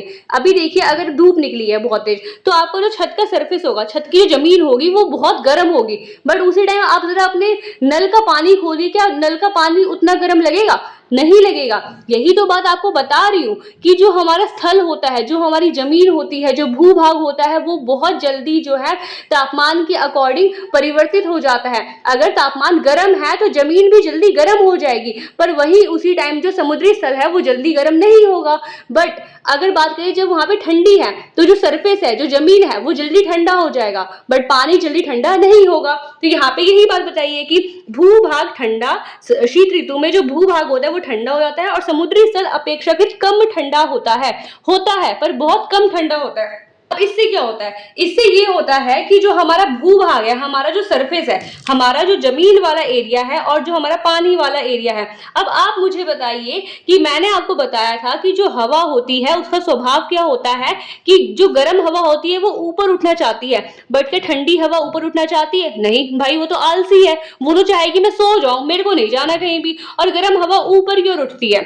तो यहाँ पे वही बात बताई जा रही है कि ठंडी के टाइम पे जो जमीन है, क्योंकि वो ठंडा है तो हवा भी कैसी होगी, हवा भी ठंडी होगी। तो हवा ठंडी है तो यहाँ पे जितनी भी गैसें हैं, जितनी भी वायु है, क्या वो ऊपर उठना चाहेंगी? ना ना ना भाई, हम नहीं उठना चाहते, ये बोलेंगे ये हवा है। बट जो पानी का सरफेस है वो अपेक्षाकृत कम ठंडा है, इसकी तुलना में कम ठंडा है, मतलब थोड़ा गर्म है, थोड़ा गर्म है। तो यहाँ पे जितने भी गैसें होंगी वो क्या चाहेंगी, मैं ऊपर उठ जाऊं, ऊपर उठ जाऊं। तो जब ये ऊपर उठेंगी तो ये क्षेत्र बनाती है निम्न दाब का क्षेत्र, क्योंकि यहाँ से ये ऊपर उठ गई तो ये जगह खाली हो जाएगी, खाली हो जाएगी तो इसे कहेंगे निम्न दाब का क्षेत्र। अब यहाँ पे हवा भरी हुई है, हवा भरी हुई है तो इसको बोलेंगे उच्च दाब का क्षेत्र। तो यही बात अब आगे बढ़ते हुए जैसे आप समझेंगे कि भूभाग जो है इस टाइम पे क्या हो जाता है, उच्च दाब हो जाता है, क्योंकि यहाँ की हवा जा ही नहीं रही, क्योंकि ठंडी हवा का स्वभाव है कि मैं तो अलसी की तरह बैठी रहूंगी नीचे। तो यही है भूभाग पर उच्च दाब का क्षेत्र और समुद्री स्थल पर निम्न दाब का क्षेत्र बनता है। अब आप मुझे बताइए, आप तो एक्सपर्ट हो चुके हैं, पवन कैसे बहती है, आप बोलेंगे उच्च दाब से निम्न दाब की ओर। ये तो चुटकियों का सवाल था। तो यही बात यहाँ पे लिखिए कि चूंकि पवनें उच्च दाब से निम्न दाब की ओर बहती हैं। अब आप बताइए पवनों की गति क्या होगी, भूभाग से पवन कहाँ जाएगी, समुद्र की ओर। तो यहाँ पे जैसे इस मैप में, जैसे इंडिया के मैप के थ्रू समझे तो अभी ये ठंडी का टाइम है, ठंडी का टाइम मान लीजिए यहाँ पे इंडिया में है, तो ये वाला रीजन क्या होगा, ये वाला रीजन तो हमारा ठंडा होगा, ठंडा होगा तो यहाँ पे हवाएं भी कैसी होंगी, ठंडी होंगी, और ठंडी हवा क्या होती है, नीचे बैठेगी, नीचे बैठेगी तो ये क्षेत्र बन जाएगा उच्च दाब का। और यहाँ पे जो पानी है जब इसमें सूरज की किरणें पड़ रही है तो ये ठंडी तो हो रही है पर कम ठंडी हो रही है। अब कम ठंडी हो रही है मतलब हल्की सी गर्म भी होगी, हल्की सी गर्म है तो यहाँ की हवा सारी ऊपर उठ जाएगी। गर्म हवा बोलेगी मुझे तो ऊपर जाना है, मुझे तो ऊपर जाना है, और ठंडी हवा बोलेगी मैं तो सोऊंगी, मैं तो सोऊंगी। ठंडी में सोना चाहते हैं ना सब लोग, तो वैसी हवा भी हमारी सोती है और यहाँ पे जो है रुक जाती है, हवा बोलती है मैं नहीं बहूंगी, मैं तो सो जाऊंगी। तो इसलिए यहाँ पे बन जाता है उच्च दाब का क्षेत्र, और वही जो समुद्र स्थल है वहां पे बन जाता है निम्न दाब का क्षेत्र। अब हवा कैसे बहेगी, आप बोलेंगे उच्च दाब से निम्न दाब की ओर। तो यहाँ पे जो है हमें हवा बहती हुई देखने को मिलेगी। जब यहाँ पे हवा बहेगी तो मुझे आप ये बताइए कि क्या इस हवा में नमी है, क्या यहाँ पे हमारा कोई पानी वाला एरिया है क्या जो हवा में नमी होगा, बिल्कुल भी नहीं। यहाँ पे तो हवा में कोई नमी ही नहीं है, हवा में गीलापन ही नहीं है। तो क्या ये बारिश करेगी यहाँ पे, आप कहेंगे बिल्कुल भी नहीं। बारिश क्यों करेगी, हवा में जब पानी ही नहीं है, हवा में जब नमी ही नहीं है तो वो बारिश क्यों करेगी। अब हवा आ गई इधर, अब जब हवा इधर आ गई तो यहाँ पे बन जाएगा उच्च दाब का क्षेत्र, क्योंकि हवा यहाँ पे बहुत सारी भर गई है, हवा बहुत सारी भर गई है, तो अब ये क्षेत्र हो जाएगा उच्च दाब का। अब उच्च दाब का क्षेत्र है तो हवा कहाँ से बहती है, उच्च दाब से निम्न दाब की ओर। अब हवा में आ जाएगी नमी, क्यों, क्योंकि बंगाल की खाड़ी में है पानी। अब ये हवा जो है, हवा में आ गई नमी, अब हवा बहेगी निम्न दाब की ओर। तो यहाँ पे जब हवा आएगी निम्न दाब की ओर इस साइड में, अच्छा आप इस साइड में, अच्छा आप बोलेंगे इस साइड में क्यों आएगी, इस साइड में इसलिए आ रही है हवा क्योंकि जब यहाँ पे हमने अभी जलवायु वाला चैप्टर पढ़ा तो हमने देखा कि ये उष्णकटिबंधीय इलाका है, उष्णकटिबंधीय इलाका है तो यहाँ पे क्या है, गर्मी है, गर्मी है तो हवा क्या है, ऊपर भाग जाएगी, हवा तो उठ के चली जाएगी। गर्म हवा का स्वभाव है ऊपर उड़ जाना, यानी ये क्षेत्र हो जाएगा निम्न दाब का। हवा तो उच्च दाब से निम्न दाब की ओर बहती है, तो यहाँ से हवा आई यहाँ पे बहने लग गई, तो यहाँ पे जो है हमें बारिश देखने को मिलेगा इस रीजन में। अब आप बोलेंगे तो फिर हम इसे उत्तर पूर्वी मानसून क्यों कह रहे हैं, उत्तर पूर्वी मानसून इसलिए कह रहे हैं क्योंकि ये हवा की अगर आप दिशा देखेंगे, ये वाली जो दिशा देखेंगे ये उत्तर और पूर्व के बीच में आ रही है। अब आप बोलेंगे हम इसे उत्तर पूर्व क्यों कह रहे हैं, तो उत्तर पूर्व इसलिए कह रहे हैं, अगर आप यहाँ पे दिशाओं को समझे, ये जो है हमारी उत्तर दिशा होती है, ये हमारी दक्षिण दिशा होती है, ये हमारी पूर्व दिशा होती है और ये हमारी पश्चिम दिशा होती है।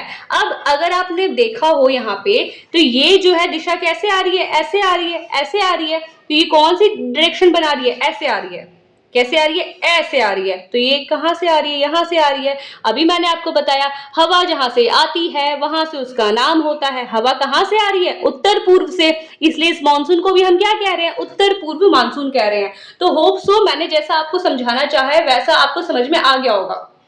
तो यहाँ पे वही लिखा है कि परिणामतः जो भूभाग होता है, भूभाग से जो पवन है समुद्र की ओर बढ़ती है, भूभाग से पवन समुद्र की ओर बढ़ी, भूभाग से पवन समुद्र की ओर बढ़ी और यहाँ पे बंगाल की खाड़ी में उसे नमी मिल गई, नमी ग्रहण करते ही बन गया उच्च दाब का क्षेत्र और भाग गई हवा इस साइड की ओर, और इस साइड की ओर हवा जैसे ही भागी वहां पे कर दिया उसने वर्षा, इसलिए इसे कहते हैं उत्तर पूर्व मानसून। इसके बारे में आपको एक और बात याद रखना है कि इसी को जो है शीत वर्षा भी कहते हैं, ठंडियों के टाइम में होने वाली वर्षा, तो ये याद रखें शीत वर्षा भी इसे कहते हैं।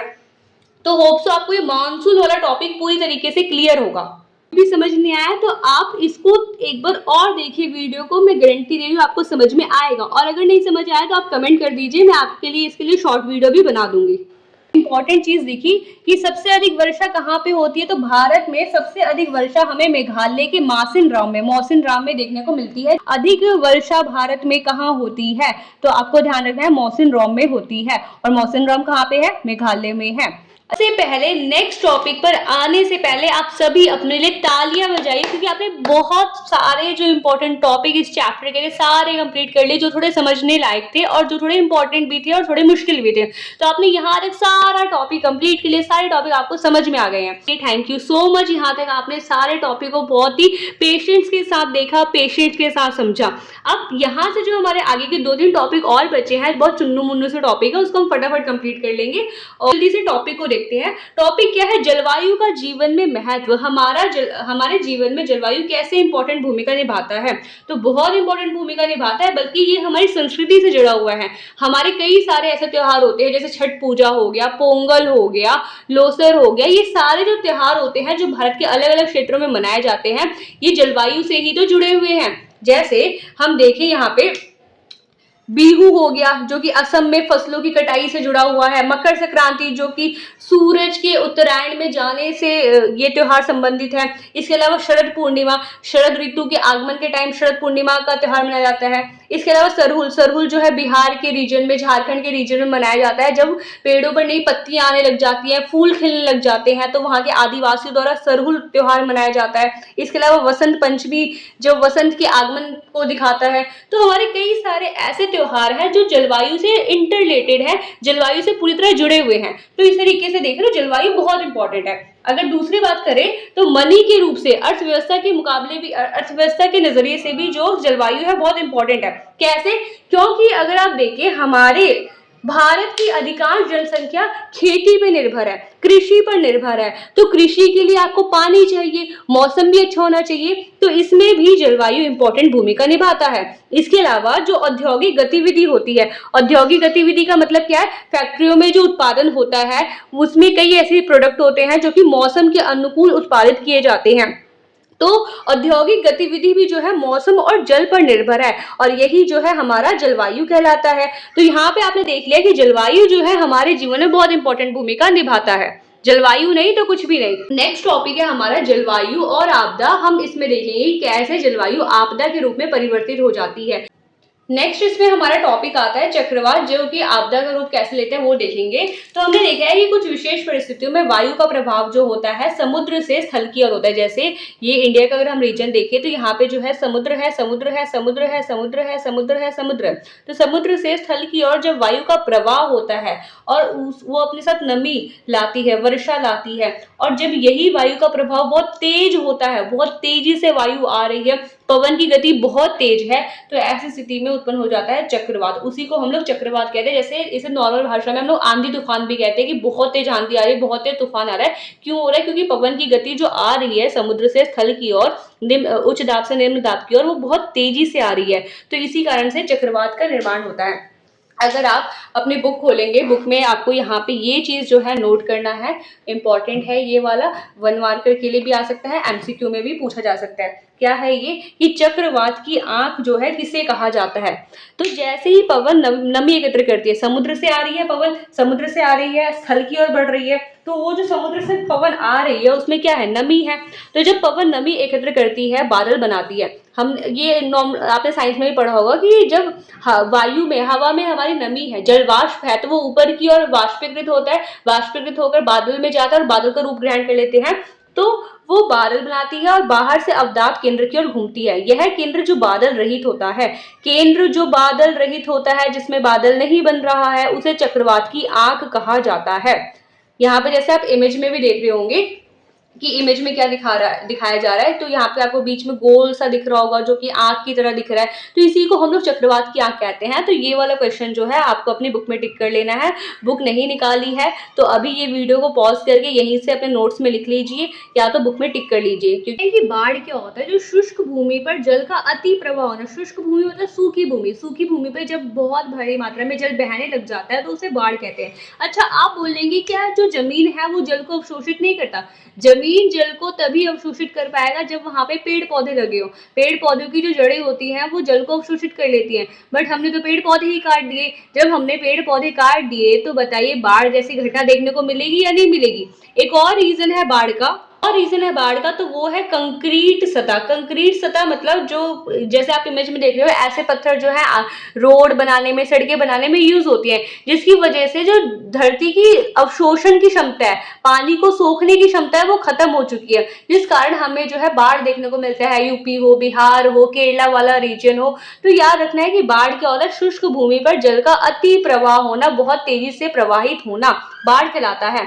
इसके बाद हम लोग देखते हैं हिमालय पर्वत के पास भी जो है हमें बाढ़ देखने को मिलती है, जिसमें सबसे फेमस घटना है 2013 का केदारनाथ में बाढ़।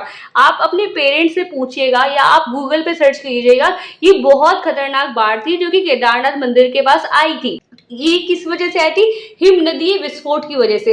अब ये हिमनदीय विस्फोट क्या होता है? हमें पता है कि हिमालय से कई सारी नदियां बहती हुई आती हैं, तो जब इन नदियों का प्रवाह बहुत ज्यादा हो जाता है और ये अपनी सीमा क्रॉस कर देती हैं, तो उस टाइम पे वहां पे हो जाता है हिमनदीय विस्फोट, यानी ग्लेशियर बर्स्ट इसे कहते हैं। लिखा है हिमनद प्राय जब बहुत तेजी से पिघलते हैं या बहुत अधिक वर्षा होती है तो दबाव के कारण जल अवरोध टूट जाता है, जिससे हिमनदीय विस्फोट कहते हैं। इसका एग्जांपल है 2013 का केदारनाथ में जो बाढ़ आया था। अच्छा, हमारा भूस्खलन जिसे हम लोग लैंड स्लाइड भी कहते हैं, मतलब जमीन का एक हिस्सा खिसक जाना। इसको फिर से वर्ड को तोड़िए, मैंने आपको बताया था ज्योग्राफी को बहुत अच्छे से करने का एक तरीका होता है कि जो हमें मुश्किल वर्ड दिया उसको तोड़ेंगे। तो नाम है भूस्खलन। भूस्खलन मतलब भू का स्खलन, मतलब भूमि का खिसकना। तो यही हमारा भूस्खलन यानी लैंडस्लाइड जिसे हम कहते हैं। तो मिट्टी, मलबे का वर्षा, भूकंप या ज्वालामुखी के कारण बह जाना जो है भूस्खलन कहलाता है। उत्तराखंड वाला रीजन हो गया, हिमालय वाला रीजन हो गया, पूर्वी घाट वाला रीजन हो गया, मतलब जितने भी पहाड़ी इलाके हैं ना, वहां पे हमें लैंडस्लाइड के मामले ज्यादा देखने को मिलते हैं। खुद ही सोचिए, जहां पे मलबे होंगे यानी जहां पे पहाड़ होगा, बड़े बड़े पत्थर होंगे, वहीं पे हमें भूस्खलन देखने को मिलेगा, या जो उत्तरी मिलन वाला इलाका है जहां पे समतल भूमि है वहां देखने को मिलेगा। तो आप कहेंगे जो पर्वतीय इलाका है वहां हमें लैंडस्लाइड देखने को मिलेगा, क्योंकि वहीं की जो जमीन खिसकेगी। हम उत्तरी मैदान वाले रीजन में रह रहे हैं, यूपी में रह रहे हैं, दिल्ली में रह रहे हैं, बिहार में रह रहे हैं, हरियाणा में रह रहे हैं, तो यहाँ जो है हमें पर्वत नहीं देखने को मिलते, तो यहाँ पे हमें भूस्खलन जैसी घटना भी देखने को नहीं मिलती है। तो याद रखना, मिट्टी, मलबे का वर्षा, भूकंप के कारण जो ढह जाना होता है वो भूस्खलन होता है। अब कारण क्या है इसके? कारण यही है कि वनों को बहुत अधिक मात्रा में काटा जा रहा है। अब वनों को काटना और भूस्खलन का क्या संबंध है? अरे पेड़ की जड़ें होती है, वो मजबूती से मिट्टी को पकड़े रहती है, बट हमने तो पेड़ ही काट दिए। जब हमने पेड़ काट दिए तो उसको पकड़ने वाला कोई होगा, उसका कोई सहारा होगा। जब उसका कोई सहारा ही नहीं होगा तो जमीन भी चाहेगी मैं भी खिसक जाऊं, और जमीन खिसक जाती है, उसी को भूस्खलन कहा जाता है। और दूसरा रीजन क्या है? इमारतों का निर्माण। वही सिंपल सी बात, पेड़ों को काट दिया, बड़ी बड़ी बिल्डिंग बना दी, बड़े बड़े इंफ्रास्ट्रक्चर बना दिए, आधारभूत ढांचा, जैसे हम लोग बड़े बड़े जो हमने रेलवे स्टेशन बिछा दिए, सड़कें बिछा दिए, पेड़ काट दिए और बड़ी बड़ी इमारतें बना दिए, तो वही जो है कारण बन जाता है भूस्खलन। टॉपिक है हमारा दावानल। दावानल का मतलब होता है जंगल में आग लगना। अब जंगल में आग कैसे लगती है? कई बार बहुत ज्यादा गर्मी पड़ जाती है, गर्मी के बाद छोटी सी भी चिंगारी जल गई तो पूरे जंगल में आग फैल जाती है। तो मानव की भी कई बार हस्तक्षेप के कारण, मानव की लापरवाही के कारण जो है हमें देखने को मिलता है कि जंगल में बहुत जल्दी आग पकड़ लेते हैं, तो उसी को दावानल कहते हैं। तो ये आग लगती है जंगल में, इसका परिणाम क्या होता है? तो इसका परिणाम सबसे पहले हमें देखने को मिलता है वन्य जीवों पर। वन्य जीव मतलब जो वन में रहने वाले जीव जंतु हैं, पशु पक्षी हैं, उन पे सबसे ज्यादा हानिकारक प्रभाव देखने को मिलता है, क्योंकि उनका निवास स्थल ही तो जंगल है और हमने जंगल को ही जला दिया, जंगल में ही आग लग गई है, वो जाए तो जाएगा। इसके अलावा इसके कारण जो हवा की क्वालिटी होती है वो भी बहुत खराब होती है, जिससे प्रदूषण जो है बहुत ज्यादा फैलने की संभावना रहती है। अगला पॉइंट है कि स्थानीय समुदाय का विस्थापन। जो जंगलों के आसपास जो आदिवासी रह रहे हैं, जो लोग रह रहे हैं, फिर जंगल में जब आग लगी है तो उनको भी तो विस्थापित करना ही पड़ेगा। तो यहाँ पे वही दिया गया है कि जंगल में आग लगने के क्या परिणाम हो सकते हैं। तो यहाँ तक जो है हमने सारी आपदाओं के बारे में पढ़ लिया है। होप सो आपको ये सारी आपदाएं समझ में आ गई होंगी। टॉपिक है हमारा जलवायु परिवर्तन। थोड़ा इंपॉर्टेंट टॉपिक है और थोड़ा संवेदनशील टॉपिक भी है, जो आपको समझना चाहिए और आपको फॉलो भी करना चाहिए कि हम अपने जलवायु को बचाने के लिए कुछ ना कुछ तो करें। जलवायु परिवर्तन के कारण क्या है वो डिस्कस करेंगे, फिर हम आगे पढ़ेंगे कैसे उसके बचाव के उपाय हैं। तो जलवायु परिवर्तन का मतलब क्या है? अगर आप अपने घर में अपने पेरेंट्स से पूछें कि अक्टूबर नवंबर के टाइम से जो है सर्दियां स्टार्ट हो जाती थी, बट अगर हम लोग करंट सिचुएशन देखें तो करंट में आज भी जो है सर्दी का मौसम नवंबर में तो बिल्कुल भी हमें कम देखने को मिलता है, दिसंबर से स्टार्ट होता है, दिसंबर से जो है कड़ाके की ठंड पड़ना स्टार्ट होती है। बट अगर आप पहले का टाइम पीरियड देखेंगे अपने पेरेंट्स से जब पूछेंगे तो वो बताएंगे कि अक्टूबर नवंबर से ही जो है ठंडी का मौसम जो है उन्हें महसूस होने लग जाता था। बट आज अगर हम देखें सिचुएशन जो है वो ये हो गई है कि हमें दिसंबर के टाइम तक आते आते ठंडी देखने को मिलती है, महसूस होती है। तो ये सारे जो चेंजेस हुए, ये सारे बदलाव क्यों हुए? जलवायु की वजह से, जलवायु में क्योंकि परिवर्तन हो रहा है। अब आप बोलेंगे ये परिवर्तन हो क्यों रहा है? तो ये परिवर्तन इसलिए हो रहा है क्योंकि पर्यावरण में हम लोग हस्तक्षेप कर रहे हैं, हम इंसान जो है अपने पर्यावरण के साथ खिलवाड़ कर रहे हैं। तो पहला पॉइंट है पर्यावरण में मानवीय हस्तक्षेप।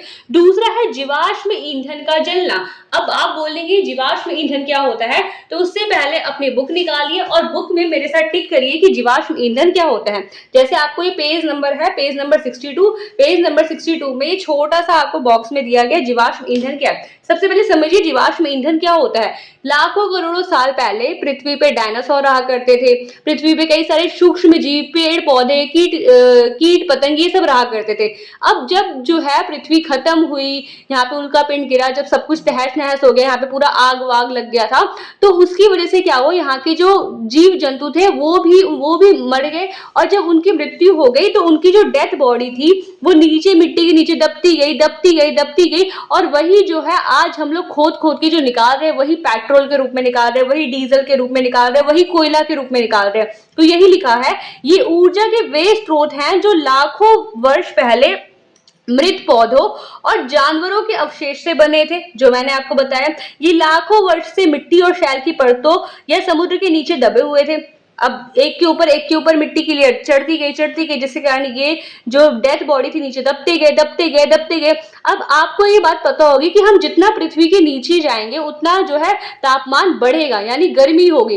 अब गर्मी होने के कारण ये जीव जंतु की डेड बॉडी बहुत जल गई, बहुत जल गई, बहुत जल गई। और यही जलने के कारण जो है इन्होंने कोयला का, तेल का, गैस का रूप ले लिया, जो हम जमीन से खोद खोद के निकाल रहे हैं। और या हम बस निकाल नहीं रहे हैं, हम उनको यूज भी कर रहे हैं, कार में यूज कर रहे हैं, बाइक में यूज कर रहे हैं, फैक्ट्रियों में यूज किया जा रहा है। तो ये होता है जीवाश्म ईंधन। तो हम जब जीवाश्म ईंधन को जलाते हैं तो इसको जलाने से ना कई हानिकारक गैस है, जिसमें कार्बन डाइऑक्साइड है, ये उत्सर्जित होती है, ये निकलती है। इसे ना ग्रीन हाउस गैस भी कहते हैं। अभी इसको मैं समझाऊंगी इसकी स्टोरी क्या है। तो जब ये गैस ना वातावरण में बढ़ती जाती है तो यहाँ पे ग्लोबल वार्मिंग जैसी समस्या देखने को मिलती है। ग्लोबल वार्मिंग क्या होता है, यहाँ पे दोबारा से समझिए, ढंग से समझिए। जब हमारी जो पृथ्वी है, पृथ्वी में हमें पता है वायुमंडल है, तो वायुमंडल में पहले कई सारी गैसें होती है, उसमें एक गैस होती है कार्बन डाइऑक्साइड। अब क्या होता है, जब सूरज जो यहाँ पे है, यहाँ पे जो सूरज है और ये अर्थ का सरफेस है, तो जब सूरज की किरणें सीधी यहाँ पे पड़ती हैं तो यहाँ पे जब ये पड़ती हैं तो ये सतह हो जाती है गर्म और यहाँ पे कई सारी गैसें जो है बन जाती है। इसमें से ही एक गैस होती है हमारी CO2 यानी कार्बन डाइऑक्साइड। अब ये कार्बन डाइऑक्साइड क्या करती है, पृथ्वी की सतह को गर्म करने में मदद करती है। अगर ये कार्बन डाइऑक्साइड ना हो तो जो है यहाँ पे हमें बर्फ देखने को मिलेगी, हमें यहाँ पे ठंडी महसूस होगी। बट ये कार्बन डाइऑक्साइड जो हमें नेचुरली गॉड ने दी है, उसकी वजह से जो ये रीजन है, ये वाला जो एरिया जो होता है, ये हमें गर्म महसूस होता है। बट हमने क्या किया, हमने पेट्रोल जलाने स्टार्ट कर दिया, डीजल जलाना स्टार्ट कर दिया, कोयला जलाना स्टार्ट कर दिया। अब जब इन कोयले से, पेट्रोल से कार्बन डाइऑक्साइड निकलेगा तो ये क्या करेगा, ये सरफेस में फैलेगा। सरफेस में फैलेगा तो ये यहाँ की जमीन को क्या कर देगा, और गर्म कर देगा, और गर्म कर देगा, जिसके कारण ये जमीन क्या हो जाएगी, उबलने लग जाएगी और बहुत ज्यादा गर्म हो जाएगी। और जैसे ही जमीन गर्म होगी हमें महसूस होगा ग्लोबल वार्मिंग। ग्लोबल वार्मिंग के कारण जो है, जैसे आपने सुना भी होगा कि ओजोन परत में छेद हो गया है, जिसके कारण सूर्य की किरणें हमारे पास आ रही हैं। तो यही कहानी है जीवाश्म ईंधन के जलने का, कि जीवाश्म ईंधन हम जलाते हैं तो निकलती है कार्बन डाइऑक्साइड गैस। और हमारी जो प्रकृति है उसने पहले से ही हमें कार्बन डाइऑक्साइड गैस दिया हुआ है। बट जब हम और अधिक मात्रा में कार्बन डाइऑक्साइड निकालते हैं ईंधन को जलाने से, पेट्रोल को जलाने से, तो कार्बन डाइऑक्साइड की मात्रा जो है पूरे वातावरण में बढ़ जाती है। और यही कार्बन डाइऑक्साइड जिसकी मात्रा बढ़ जाती है हमारे वातावरण को क्या कर देती है, गर्म कर देती है। तो ये पॉइंट आपको ध्यान रखना है। आप एक और पॉइंट लिख सकते हैं कि हरित गृह गैसों, हरित गृह गैसों क्या होती है, जो ग्रीन हाउस गैसें होती है, हरित गृह गैसों का बढ़ना, जैसे जिसमें हमारी कौन सी गैस है, कार्बन डाइऑक्साइड। ये कार्बन डाइऑक्साइड जब वातावरण में बढ़ती है तो यहाँ पे ग्लोबल वार्मिंग करती है, ग्लोबल वार्मिंग के कारण बहुत ज्यादा धरती जो है गर्म हो जाती है और हमें यहाँ पे सर्दी में भी देखेंगे तो गर्मी का थोड़ा थोड़ा एहसास होने लगता है। जैसे अब सर्दियां भी तो लेट आने लगी हैं, आती थी अक्टूबर नवंबर के टाइम पे, बट अभी हमें नवंबर के लास्ट में जो है सर्दियों की स्टार्टिंग देखने को मिलती है। तो ये पॉइंट जो है आपको ध्यान रखना है। इसके अलावा हम बड़ी मात्रा में पेड़ों को काटे जा रहे हैं, इमारत बनाए जा रहे हैं, फैक्ट्रियां लगाए जा रहे हैं, उद्योग लगाए जा रहे हैं। तो जब ये सब लगाएंगे तो प्रकृति भी तो गुस्सा होगी, तो वो भी तो अपने में चेंज लाएगी, परिवर्तन लाएगी। तो सेम जो है यही सारे पॉइंट्स आपको याद रखना है कि क्या कारण है जलवायु परिवर्तन के। इसमें सबसे इंपॉर्टेंट जीवाश्म ईंधन वाला पॉइंट याद रखना है, क्योंकि पेपर में जीवाश्म ईंधन से क्वेश्चन आ सकता है कि जीवाश्म ईंधन के उदाहरण दीजिए। तो जीवाश्म ईंधन के आपको ध्यान रखना है कि पेट्रोल इसका उदाहरण होता है, इसका उदाहरण डीजल होता है, इसका उदाहरण जो है कोयला होता है, जिनको बनने में लाखों साल लग जाते हैं। तो होप सो आपको टॉपिक क्लियर होगा। जो अपनी बुक में मैंने आपको टिक करवाया जीवाश्म ईंधन वाला पॉइंट, वो भी आपको टिक कर लेना है, याद कर लेना है। अब ये जो तेजी से जलवायु परिवर्तन हो रहा है, इसने पूरे वर्ल्ड में जो है हलचल मचा दी। पूरे वर्ल्ड में जो है ये बात फैलने लगी कि जलवायु जो है परिवर्तित हो रहा है, क्योंकि हमें टेम्परेचर में वृद्धि देखने को मिली, तापमान तेजी से बढ़ने लगा। अच्छा, ये भी अनुमान लगाया जा रहा है कि अगर ये जलवायु परिवर्तन ऐसे ही चलता रहा तो कई सारे ऐसे क्षेत्र हैं जो जल में डूब जाएंगे। क्यों जल में डूब जाएंगे? क्योंकि ग्लेशियर का जो बर्फ है वो पिघल के समुद्र की ओर बढ़ने लगेगा, और जिससे समुद्र की मात्रा जो है बढ़ने लग जाएगी और कई सारे जो द्वीप हैं, टापू हैं, वो डूब जाएंगे। तो जब ये जलवायु परिवर्तन हो रहा है तेजी से, तो इसको सुधारने के लिए भी प्रयास किए जा रहे हैं। तो किए जा रहे हैं, ये क्वेश्चन इंपॉर्टेंट है, पूछा जा सकता है कि जलवायु संरक्षण के उपाय बताएं, या जलवायु संरक्षण के लिए क्या क्या उपाय किए जा रहे हैं। तो सबसे पहले जो हरित गृह गैसें हैं, हरित गृह गैस है जिसे हमारे कार्बन डाइऑक्साइड है, जो यहाँ पे गर्मी को बढ़ाते हैं, जो यहाँ पे तापमान को बढ़ाते हैं, धरती पे तापमान को बढ़ाते हैं। तो उन गैसों का जो उत्सर्जन हो रहा है उसमें कटौती की जाए। कटौती मतलब जैसे हम लोग दिवाली में पटाखे जलाते हैं, अब पटाखों से भी तो कई सारी हानिकारक गैसें निकलती हैं, तो हम पटाखे ना जलाएं। तो वैसे यहाँ पे प्रयास किए जा रहे हैं कि हरित गृह गैसों के उत्सर्जन में कटौती की जाए, वृक्षारोपण किया जाए, पेड़ लगाए जाएं, नवीनीकरण ऊर्जा। अब ये नवीकरणीय ऊर्जा क्या होता है? जैसे हम लोग कोयला यूज कर रहे हैं, पेट्रोल यूज कर रहे हैं, उसकी जगह जो है हम ये सब यूज ना करके सौर ऊर्जा, सूर्य की ऊर्जा से ऐसी टेक्नोलॉजी बनाए जिससे कि हमें पेट्रोल यूज ना करना पड़े, हमें डीजल यूज ना करना पड़े, पवन ऊर्जा का उपयोग करें। तो यहाँ पे इसी पे फोकस किया गया कि नवीकरणीय ऊर्जा। नवीकरणीय ऊर्जा का मतलब होता है जो दोबारा आ जाती है। बट क्या जीवाश्म ईंधन दोबारा बनाया जा सकता है? अब ये इसको बनने में लाखों साल लग जाते हैं जीवाश्म ईंधन को, बट नवीकरणीय ऊर्जा हमें डेली मिलती है। जैसे सूरज की रोशनी हमें डेली मिलती है, हवा हमें देखने को मिलती है, तो ये नवीकरणीय ऊर्जा होता है। तो बढ़ावा दिया जा रहा है कि हम ज्यादा से ज्यादा नवीकरणीय ऊर्जा का प्रयोग करें। इसके अलावा सतत जीवन शैली को बढ़ावा। सतत जीवन शैली का मतलब है कि हम अपने जो संसाधन है, संसाधन क्या होता है, जो चीजें हम लोग प्रयोग करते हैं उनको ऐसे प्रयोग करें कि आने वाली जो जनरेशन है, आने वाला जो फ्यूचर है, आने वाली जो पीढ़ी है, वो भी इन संसाधनों का उपयोग कर सके। जैसे अगर हम लोग अभी अपने पेट्रोल डीजल को खत्म कर देंगे तो क्या आने वाली जनरेशन को पेट्रोल डीजल मिल पाएगा? नहीं मिल पाएगा, फिर तो वो साइकिल ही चलाएंगे। तो यहाँ पे वही बोला जा रहा है कि सतत जीवन शैली को बढ़ावा दिया जा रहा है। तो ये सारे थे हमारे संरक्षण के प्रयास। इंपॉर्टेंट क्वेश्चन है, ये सारे पॉइंट आपको लर्न कर लेना है। चैप्टर कंप्लीट होता है, अब जल्दी से अपने अभ्यास के क्वेश्चन को समझ लेते हैं। बुक निकाल लीजिए, अपनी कॉपी निकाल लीजिए, क्वेश्चन को लिख लीजिए, क्योंकि अभ्यास के क्वेश्चन इंपॉर्टेंट होते हैं, पेपर में आने की चांसेस यहाँ से ज्यादा होती है। तो सबसे पहले क्वेश्चन जो है हमें यहाँ पे मिलान करना है। तो सबसे पहला पॉइंट है अक्षांश। अक्षांश क्या करता है? ये उत्तर और दक्षिण की जलवायु को अलग अलग करता है। ये मैंने आपको पॉइंट समझा दिया है, होप सो आपको समझ में भी आ गया होगा। इसके अलावा ऊंचाई की बात करें तो ऊंचाई पर जाते जाते हमारे स्थान क्या हो जाते हैं? ठंडे हो जाते हैं, तापमान कम हो जाता है। इसके अलावा समुद्र से निकटता, समुद्र से जो समुद्र होता है वो तापमान को क्या करता है? प्रभावित करता है। समुद्र के पास जो है हमें तापमान कम देखने को मिलता है, ज्यादा देखने को मिलता है। गर्मी और सर्दी के अकॉर्डिंग ये चेंज होता रहता है। इसके अलावा जो मानसूनी पवन होती है, सिंपल सी बात है, ये नमीयुक्त पवन लेकर आते, तो यहाँ पे ये पॉइंट हो जाएगा कि भारत में गर्मी के दौरान नमीयुक्त पवन लाता है मानसूनी पवन। इसके अलावा जब ये क्वेश्चन हम डिस्कस करते हैं सेकंड क्वेश्चन, तो सेकंड क्वेश्चन का पहला पॉइंट है मौसम और जलवायु में अंतर। आपके स्टार्टिंग की वीडियो में मैंने ये अच्छे से करवा दिया है, इसको आप कर लीजिएगा वहां से। इसके अलावा नेक्स्ट क्वेश्चन है हमारा, समुद्र के निकट स्थित स्थानों का तापमान समुद्र से दूर स्थित स्थानों के तापमान की तुलना में कम क्यों होता है? याद कीजिए वीडियो में बताया था आपको मैंने मुंबई और नागपुर के उदाहरण से ही समझाया था, तो इसमें आप वो वाला पॉइंट लिख लेंगे। इसके अलावा अगला क्वेश्चन आता है भारतीय जलवायु को प्रभावित करने में मानसूनी पवन की भूमिका। इसमें मैंने आपको जो दक्षिण पश्चिम मानसून और उत्तर पूर्वी मानसून वाला पॉइंट लिखवाया था, ये पूरा पॉइंट जो है इसके अंदर आएगा। अगर नहीं समझ में आएगा तो वीडियो को दोबारा देखिएगा। मैंने अपनी तरफ से पूरी कोशिश की है कि मैं आपको समझा सकूं, और उसके बाद भी ना समझ में आए तो आप कमेंट कीजिएगा, मैं आपके लिए जरूर वीडियो लाऊंगी, चाहे शॉर्ट ही सही पर समझाऊंगी जरूर आपको। आगे बढ़ते हैं, क्वेश्चन जो अगला आता है, चेन्नई पूरे वर्ष गर्म रहता है जबकि लेह ठंडा रहता है। अच्छा, ये वाला क्वेश्चन थोड़ा आपको मैं समझा देती हूँ। जैसे हमारा ये भारत है, मैं कोशिश कर रही हूँ भारत को बनाने की। जैसे ये जो है हमारा प्यारा सा भारत है, ओके, ये भारत है हमारा। यहाँ पे जो है तमिलनाडु, तमिलनाडु के पास यहाँ पे हमारा चेन्नई है, और यहाँ पे जो है हमारा लद्दाख के पास लेह है।